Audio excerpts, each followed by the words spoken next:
मैं आपको एक मजेदार कहानी सुनाने जा रही हूँ जिसका शीर्षक है ज्ञानी बालक और राजा की कहानी।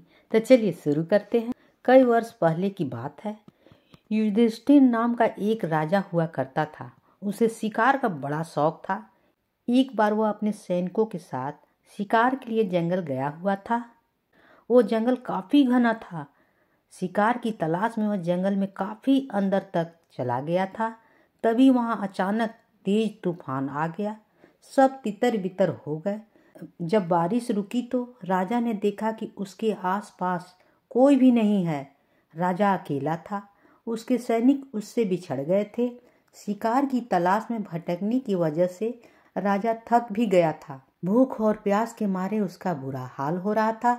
तभी उसे 3 लड़के आते हुए दिखाई दिए। राजा उनके पास गया और बोला कि भूख और प्यास के मारे मेरी जान निकली जा रही है। क्या मुझे कुछ खाना और पानी मिल सकता है? लड़कों ने बोला, क्यों नहीं। वे भागकर अपने घर गए और राजा के लिए भोजन और पानी लेकर आए। खाना खाने के बाद राजा बहुत खुश हुआ और उसने उन लड़कों को बताया कि वह फतेहगढ़ का राजा है और तीनों ने जो उसकी मदद की उससे वह बहुत खुश हुआ। राजा ने तीनों लड़कों की सेवा से खुश होकर उन्हें बदले में कुछ मांगने के लिए कहा। इस पर पहले लड़के ने राजा से ढेर सारा धन मांगा ताकि वो आराम से अपना जीवन व्यतीत कर सके। इसके बाद दूसरे लड़के ने घोड़ा और बंगले की मांग की, लेकिन तीसरे लड़के ने राजा से धन दौलत की जगह ज्ञान मांगा। उसने बोला, राजा मैं पढ़ना चाहता हूँ। राजा राजी हो गए।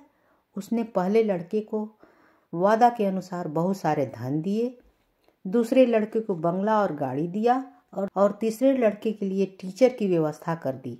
बहुत दिन बीतने के बाद एक दिन अचानक राजा को जंगल वाली घटना याद आ गई तो उसने उन तीनों लड़कों से मिलना चाहा।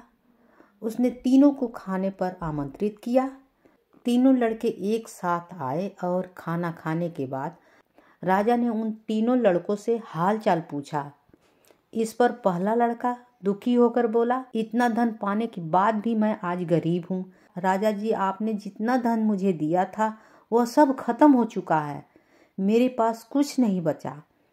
राजा ने दूसरे लड़के की तरफ देखा तो उसने कहा, आपके द्वारा दिया गया गाड़ी चोरी हो गया और बंगला बेचकर जो पैसा आया वो भी कुछ खर्च हो चुका है और बचा हुआ भी जल्द खत्म हो जाएगा। हम तो फिर उसी जगह आ गए जहाँ से हम चले थे। अब राजा ने तीसरे लड़के की ओर देखा।